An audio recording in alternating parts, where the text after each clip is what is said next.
Все ли священники в Греции могут принимать исповедь? Από τη στιγμή που κανείς παίρνει την χειροτονία, В Греции сегодня, с того момента, как кто-то рукополагается, μέσα στη χειροτονία υπάρχει και το μυστήριο της Ιεράς Εξομολόγησης. Αυτόματα.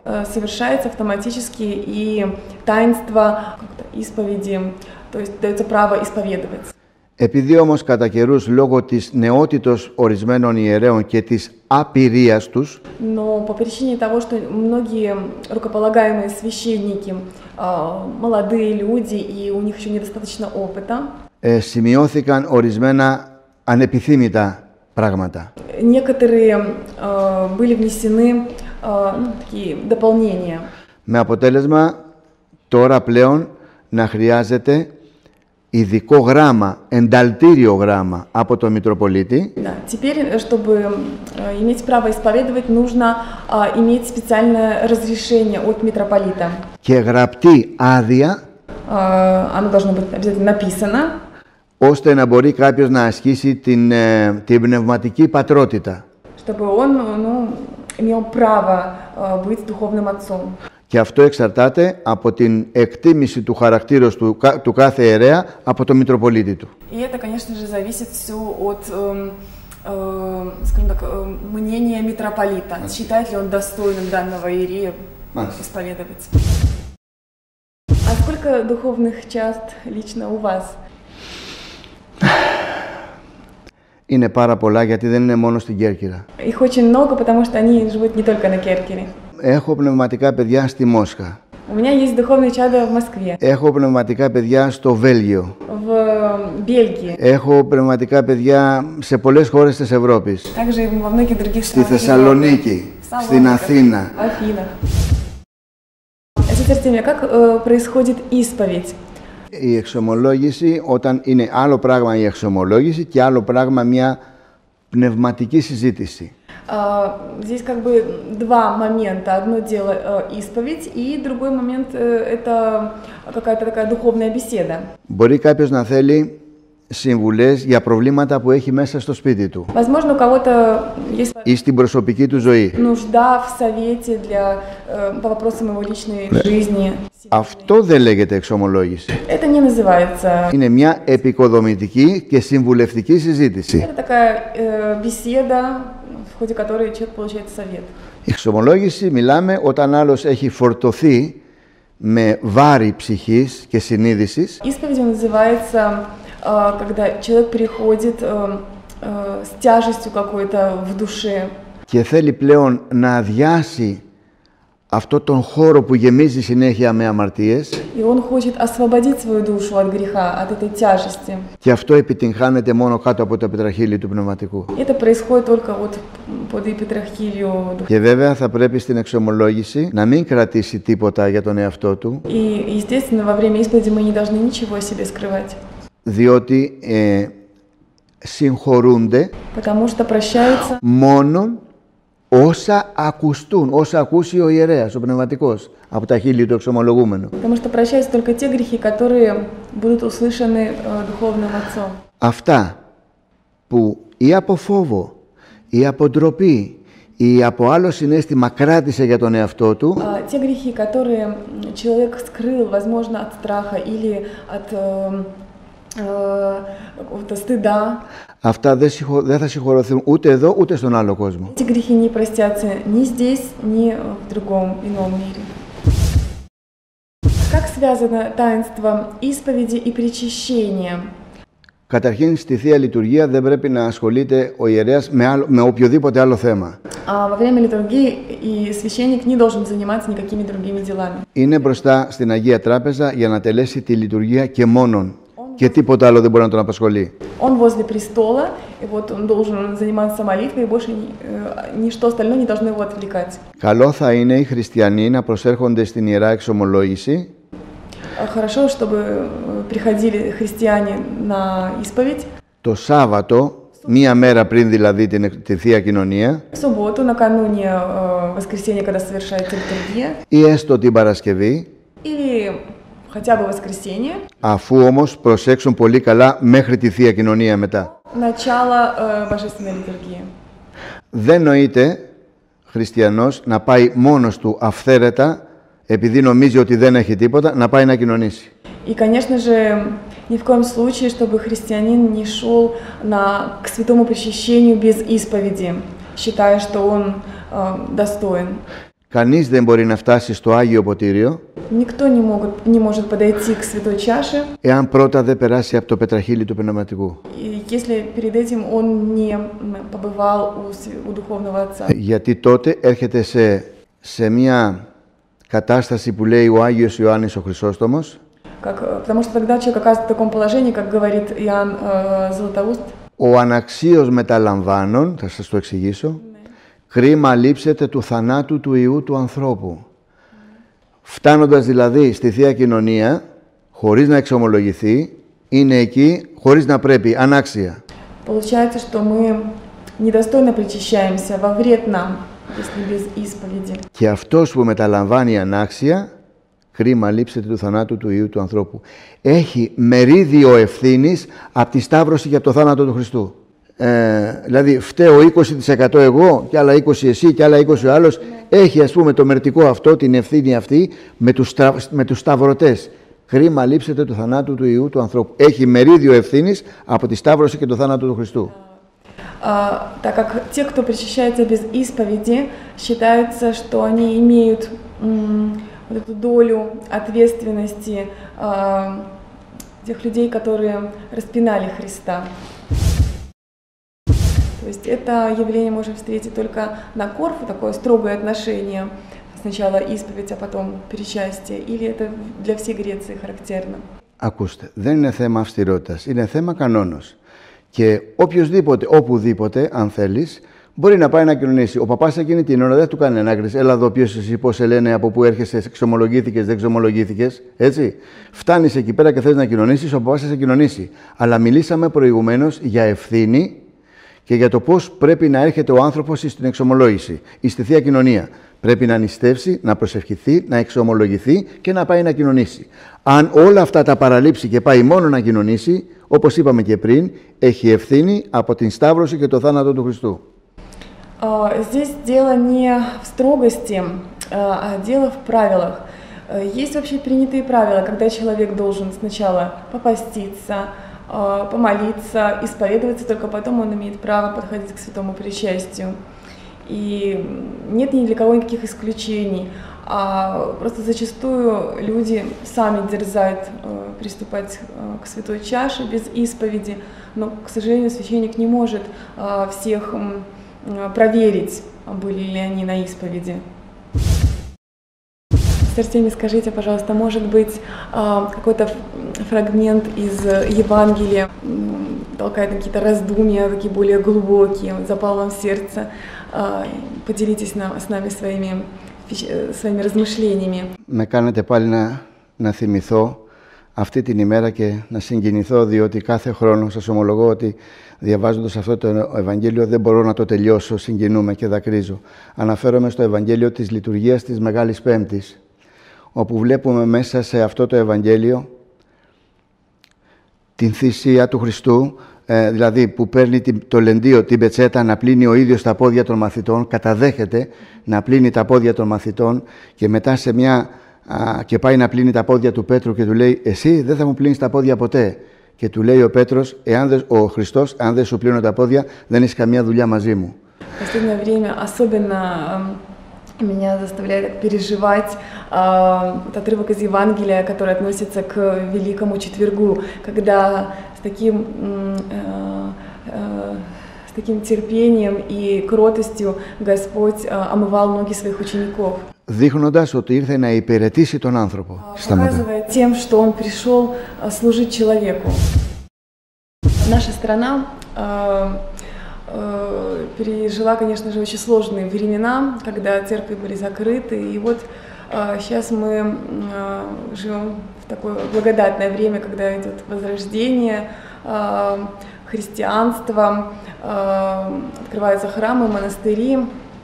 И в Греции мы сейчас наблюдаем тяжелое положение, когда кризис, и часто людям нечего кушать, мы знаем, и как люди справляются вот с этими тяжелыми обстоятельствами. Например, мы слышали, вот рассказывал старец Григорий из монастыря на Афоне, что когда-то в детстве его деревня была монастырем, красивейшим монастырем, а сегодня это пещера разбойников. Расскажите нам, пожалуйста, о современном состоянии Греции. Υπάρχει μια αλήθεια στο γεγονός ότι όταν έχεις κάτι δεν το εκτιμάς. Όταν το χάσεις όμως, καταλαβαίνεις την αξία του και μετά το αποζητάς με δίψα και αν τύχει και το αποκτήσεις τότε αφοσιώνεσαι σε αυτό. Δηλαδή, θα πρέπει να χάσουμε πρώτα για να πάρουμε και να δώσουμε την αγάπη όπου εξυπακούεται ότι θα πρέπει να υπάρχει. Στην Ελλάδα λοιπόν φαίνεται ότι εχόρτασαν οι άνθρωποι από πολλά πράγματα και επειδή αισθάνθηκαν μόνοι τους αυτοδύναμοι, θεωρούν ότι η βοήθεια του Θεού δεν τους χρειάζεται πλέον. Очень часто случается, что человек, когда имеет, он, к сожалению, не ценит то, что имеет, и понимает ценность только когда теряет. И вопрос, нужно ли терять, чтобы это понять. И люди, к сожалению, жили так, что полагались только на свои силы. Они не нуждались в Божьей помощи. И вот результат, к которому мы пришли. Χαίρεται η ψυχή μου ειλικρινά κάθε φορά που βλέπω, κάθε χρόνο που βλέπω και έρχονται γκρουπ τουριστών από την πρώην Σοβιετική Ένωση, γιατί το λέω έτσι για να συμπεριλάβω όλα τα κράτη της παλιάς Ρωσίας. Και χαίρεται η ψυχή μου που τους βλέπω και τους καμαρώνω. Και με την καλύτερη έννοια που μπορεί να εννοηθεί, ζηλεύω, αλλά με καλή έννοια. От всего сердца радуюсь, когда вижу группы, которые приезжают из стран прежнего Советского Союза. Я вижу их глаза горящие, я ими горжусь, что у них такая светлая, чистая вера, и отчасти даже завидую им. Και πολλές φορές που τυχαίνει να πω δύο λόγια σε κάποια γκρουπ στο ναό του Αγίου Σπυρίδωνος ή και παλαιότερα στη Μητρόπολη, στην Αγία Θεοδόρα που ήμουνα, τους το λέω ευθέως και με θάρρος. Τους λέω, σας ευχαριστώ για αυτό που έρχεστε και μας δείχνετε και σας παρακαλώ ποτέ μην το χάσετε αυτό, μην αλλάξετε, μείνετε όπως είστε τώρα, χαρά Θεού, αυτό είσαστε. И я, когда их вижу, я подхожу, стараюсь пообщаться с этими людьми, и я говорю им, никогда не теряйте вот этот свет, который у вас есть, вот эту радость Божью. Και εύχομαι ποτέ να μην κατεβείτε εκεί που οι περισσότεροι Έλληνες κατέβηκαν χαμηλά στη θρησκεία.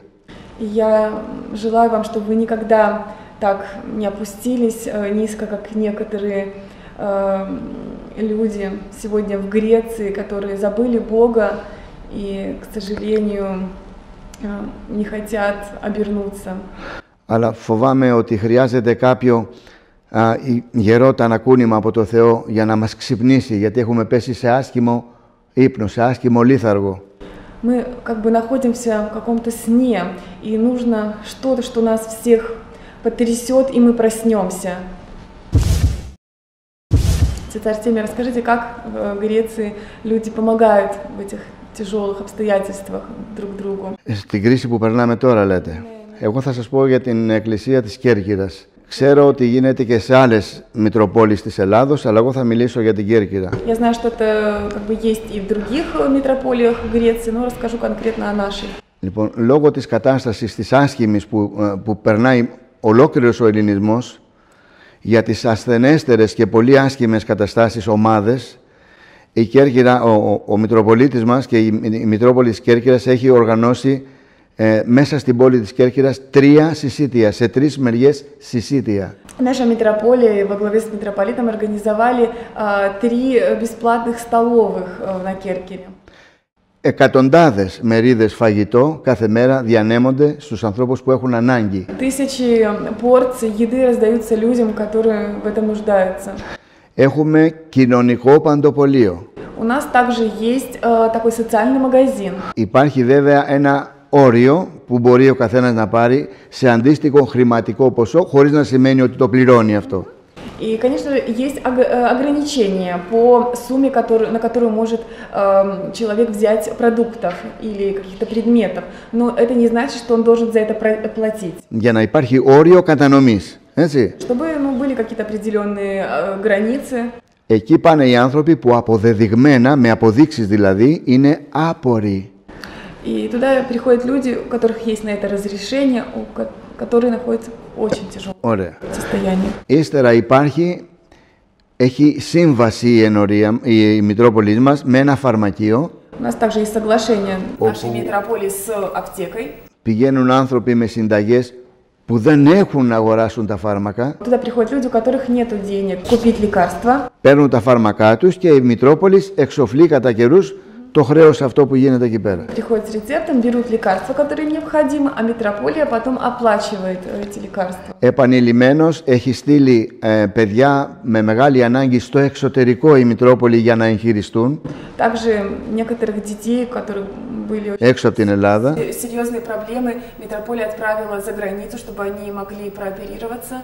Και καθημερινά έξω από το γραφείο της Μητροπόλεως στο Φιλόπτωχο Ταμείο ежедневно возле... περιμένει μια σειρά ανθρώπων να πάρουν ό,τι μπορούν για να περάσουν την ημέρα. И возле митрополии раздают небольшие такие суммы людям, у которых вообще нету денег. Για όλο αυτό τον κόσμο, η Μητρόπολη σε συνεργασία με τις ενορίες κάνουμε ό,τι μπορούμε. И таким образом митрополия в сотрудничестве с местными приходами делают все возможное, чтобы помочь людям. Σε περιπτώσεις έκτακτων γεγονότων, μεγάλης ανάγκης, ατύχημα, κάποια έκτακτη εγχείρηση που είναι ανάγκη να γίνει και η οικογένεια είναι επί ξύλου κρεμάμενη, παίρνουμε εντολή στις ενορίες, την Κυριακή να βγάλουμε ένα δίσκο υπέρ της οικογένειας τάδε για το πρόβλημα αυτό. Если мы знаем о каких-то тяжелых случаях, где нужна срочная помощь, то ли это операция, то ли это авария и так далее, мы посылаем в каком-то определенном приходе, например, диск, на который поднос, на котором собираем пожертвования конкретно для этой семьи. Για τέτοιες περιπτώσεις έχουμε έντυπα, χαρτιά, όπου γράφει με την ημερομηνία, το ποσό που μαζεύτηκε, το σκοπό που μαζεύτηκε, υπογράφει ο ιερέας και οι επίτροποι και μαζί με τα χρήματα τα καταθέτουμε στη Μητρόπολη. И таким образом мы составляем потом документы, сколько денег было собрано, для кого, и передаем их нуждающимся людям. Η Εκκλησία δεν κλείνει τα μάτια της για κανέναν και τα αυτιά της για να μην ακούει κανέναν. Церковь не закрывает глаза, не закрывает свои уши. Για όλους τρέχουμε όπως μπορούμε. Для всех мы спешим на помощь и стараемся помогать столько, сколько можем. Μπορεί να μην λύνουμε απόλυτα τα προβλήματα της ανθρωπότητας όλα, αλλά βοηθάμε κατά το μέγιστον. Возможно, мы не сможем помочь всем, но хотя бы большинству мы обязаны помогать. Και θέλω και από εδώ να συγχαρώ τον Μητροπολίτη μας, όπου είναι τόσο πολύ ευαίσθητος σε τέτοια κοινωνικά θέματα και προβλήματα που αντιμετωπίζει η Εκκλησία της Κέρκυρας. Я очень хочу поблагодарить нашего митрополита Нектария, который такой отзывчивый на все проблемы, с которыми к нему приходят люди. Από την ημέρα που ήρθε στην Κέρκυρα, συνέχεια δίνει τον εαυτό του και την ψυχή του για τον κόσμο του, για τα παιδιά του. С того момента, как он приехал на Керкеру, он постоянно отдает свое сердце, свое тепло людям, которые его окружают. Батюшка, может быть, вы хотите дать какое-то духовное наставление белорусскому народу, какое-то пожелание? Πολλά θα πρέπει να πω για το λαό της Λευκορωσίας. Καταρχήν, αισθάνομαι τυχερός, ειλικρινά και ευλογημένος, όπου με αξίωσε ο Θεός να πατήσω αυτή την γη των Λευκορώσων, διότι εγνώρισα πρώτα από μακριά κάποιους ανθρώπους και δεν είναι δύσκολο να καταλάβεις, γνωρίζοντας τον τύπο ενός ανθρώπου, να καταλάβεις και πιο βαθιά από πού έρχεται και τι ποιότητα άνθρωπος είναι. Я очень счастлив, безмерно счастлив, что я здесь и могу общаться с белорусским народом. Часто, когда люди приезжают, особенно нет возможности с ними пообщаться, узнать их глубже. Όταν λοιπόν προγραμματίστηκε το ταξίδι αυτό και έμαθα ότι πρόκειται να έρθουμε αποστολή με το Άγιο Λείψανο στη Λευκορωσία, Когда я узнал, что вот в программе вот планируется такое посещение в Белоруссии вместе с мощами святителя Спиридона, το πρώτο πράγμα που έκανα ήταν ως εφημέριος του Ιερού Ναού του Αγίου Σπυρίδωνος να παρακαλέσω τους υπεύθυνους της διοργάνωσης να με συμπεριλάβουν και εμένα στο ταξίδι αυτό προς τη Λευκορωσία. И когда я узнал об этом, я попросил, чтобы меня обязательно включили в состав делегации, которая будет сопровождать мощи святителя Спиридона в Белоруссию. Ήθελα να μου έδινε λοιπόν ο Θεός αυτή την ευκαιρία να γνωρίσω από κοντά αυτήν την ποιότητα των ανθρώπων. Я очень хотел uзнать поближе людей, которые живут в этой стране. Οπότε τον ευχαριστώ πάρα πολύ το Θεό για την χαρά και την ευλογία που μου έδωσε να επισκεφτώ τη χώρα σας. Я благодарю Бога за вот эту радость, за Его благословение, которое Он мне дал, чтобы я приехал сюда. Να γνωρίσω αυτές τις υπέροχες ψυχές των ανθρώπων. Узнать эти удивительные души людей. Όπου θα ήθελα πολύ να μπορούσα με κάποιον τρόπο να υπηρετήσω κι εγώ αυτό το λαό. Чтобы я каким-то образом мог хоть чуть-чуть послужить этому народу. Γιατί δεν το κρύβω, το λέω από την καρδιά μου και με την καλή έννοια πάντοτε το λέω ότι ζηλεύω αυτούς τους ιερείς, τους θαυμάσιους ιερείς που έχετε και την άψογη συνεργασία που υπάρχει με τον κόσμο, με το λαό και με το ιερατείο. Και δεν μπορώ παρά από μια μεριά από τη γωνία να καμαρώνω για αυτό που βλέπω. Я не скрываю, а вот по-хорошему завидую местным священникам, у которых такая чудесная паства, и вот горжусь, что у вас есть такое вот духовное общение друг с другом, и очень радуюсь этому. Και έτσι έλεγα και στον πατέρα Γεώργιο το πρωί, έτσι θα ήθελα να ήταν και η δική μας σχέση με τον κόσμο, αυτό που βλέπω εδώ. Я хотел бы, чтобы и такими же были отношения между священниками, людьми и у нас, как здесь, в Беларуси. Είσαστε όλοι όπως μια κυψέλη με το μελίσι. Вы все вместе, как одна κυψέλη. Πώς το λέτε, αυτό που είναι το μελίσι μέσα και κάνει μέλι, πώς το λέτε. Вы все вместе, как одно улье, в котором вместе трудятся пчелы. Όλοι δουλεύουν για ένα σκοπό. Все работают только на одну цель. Έτσι παρομοιάζω λοιπόν την Εκκλησία της Λευκορωσίας. Μια ωραία κυψέλη που όλοι δουλεύουν για να ευχαριστήσουν τον Θεό. Так для меня представляется белорусская церковь, где все вот в одном улье совместно трудятся, чтобы достичь Царствия Небесного. Από την тαπεινή θέση που βρίσκομαι λοιπόν, με την καρδιά μου ευλογώ αυτόν το λαό της Λευκορωσίας. Я вот смиренно вот так хочу пожелать вам. Και πάντοτε στην προσκομιδή μου και στη λειτουργία μου θα προσεύχομαι για όλους εσάς. Пожелать вам такого благословения Божьего. Я буду на каждой проскомидии молиться о всех вас. Δεν έχω λόγους να ευχαριστήσω για την φιλοξενία σας. И поэтому я хотел бы еще раз поблагодарить вас за ваше гостеприимство. Είναι αβραμιαία. Ξέρεις τι θα πει αβραμιαία? Από το Αβραάμ, ναι. Гостеприимство такое же теплое, как у Авраама. Спасибо большое.